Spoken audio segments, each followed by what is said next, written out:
Hello guys! This week is very special to us, especially to me, kasi hinihintay talaga namin to every year. Though, minsan, yung ibang years is talagang nakaka-skip ako, hindi ko siya nakakomplete. But this year is, itong week na to is prayer and fasting week namin sa Victory Church.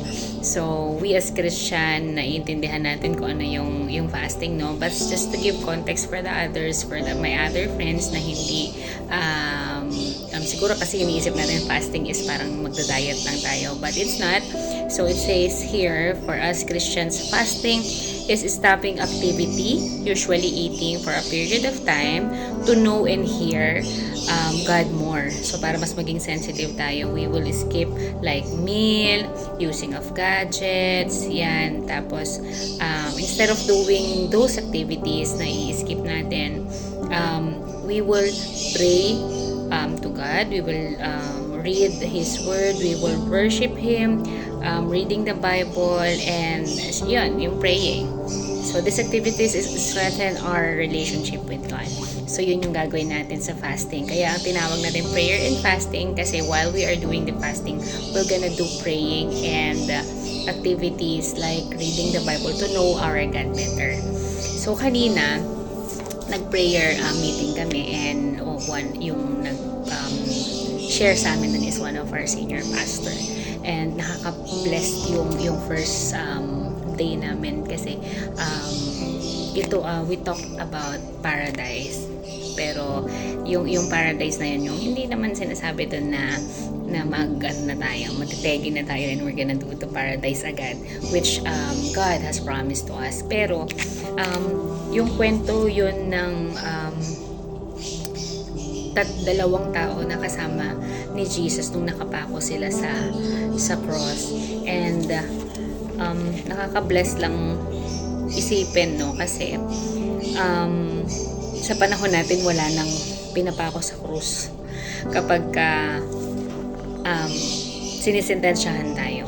And yung nangyari kasi doon, ang yung first guy na kasama ni Jesus doon sa cross is parang inaano siya, sina-challenge siya na, o sige nga, kung ikaw talaga yung Diyos, sabi ng isang guy, iligtas mo yung sarili mo, iligtas mo tayo dito. Yun yung isang makasalanan na tao na nakapako na kasama niya. Tapos yung isang kasama niya naman on the other side is nirebuke siya. Sinabi doon sa kasama niya na, ano ka ba, hindi ka ba parang wag mong gawin yan, hindi ka ba natatakot sa Diyos, sabi niya. Pero parehas silang makasalanan na. Instead, ang sinaway niya yung kasama niya at alam niya din naman sa sarili niya na makasalanan. So sinabi niya doon sa kasama niya, si Jesus, yung kinakausap mo, walang kasalanan. Tayo, pwede tayong mamatay at masentensyahan, pero si Jesus, wala yung kasalanan. And then, bumaling siya kay Jesus, sinabi niya na humingi siya ng tawad kung ano man yung nagawa niyang kasalanan, at humiling siya dito na isama siya kapag namatay siya. So, ganun yung faith ng tao dun sa kabila niya, no? And then, sabi naman sa kanya ni Jesus, nung sinabi niya, remember me when you come into your kingdom, ang sagot ni Jesus sa kanya, truly I say to you, today, you will be with me in paradise. Grabe, kinikilabutan ako.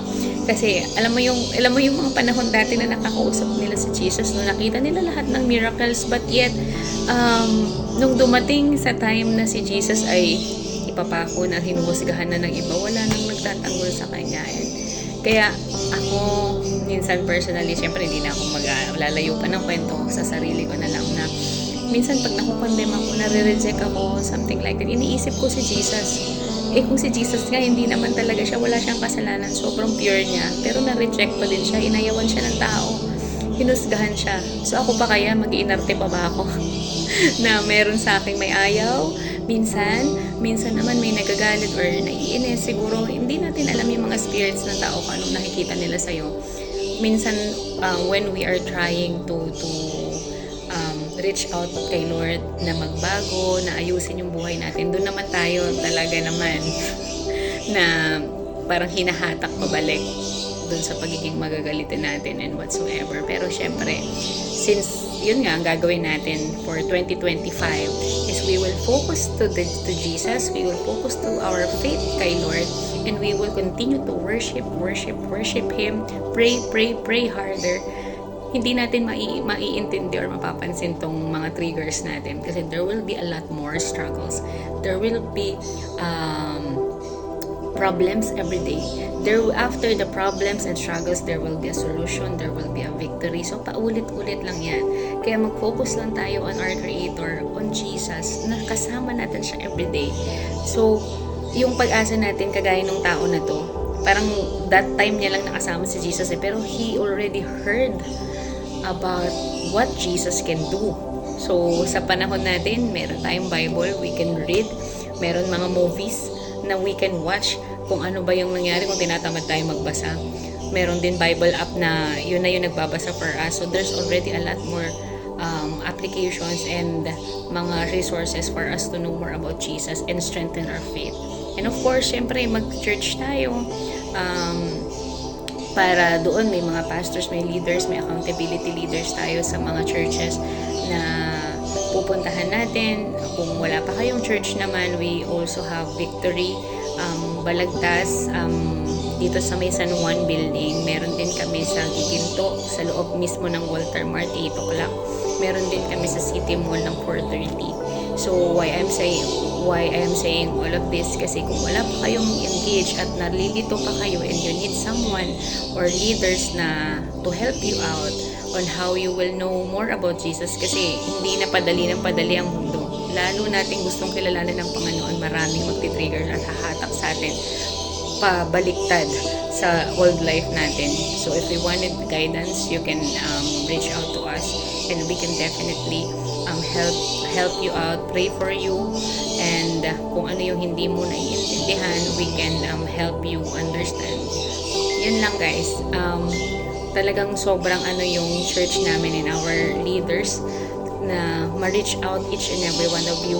Kaya ako sa situation ko ngayon, hindi ako makakapagbahay-bahay and just to face and explain everything kagaya ng ginagawa ko before. That's why I am using social media to extend the Word of God to you guys and extend also the love of Christ na ginagawa sa buhay ko and inspire every people to know our Lord better. Yun lang guys, we have a Bible, we also have booklet din na ginagamit namin para sa prayer and fasting, and I'm praying that everyone will experience the Lord, the presence of the Lord this 2025. At kapit lang tayo guys, lagi natin sinasabi yan, kapit lang tayo sa Panginoon. We need to know Him better para hindi tayo mawalan ng pag-asa when the struggles, when the problem strikes, when the enemy hits us, hindi tayo ganun magigiba because we know that there is hope in the Lord and we know Him better. Yun lang guys. I hope and I pray na lahat ng nare-reach out nitong video ko is hindi lang kayo nagdudwell dito or hindi nyo ako titignan as nagsasalita, but makita nyo kung paano kumikilos ang Panginoon sa buhay ng mga taong nagtitiwala at merong pag-asa na sa Kanya lang kinukuha. Yan lang guys. Thank you so much. And don't forget to read your Bible to know more about our Lord, to know more about Jesus. Bye-bye.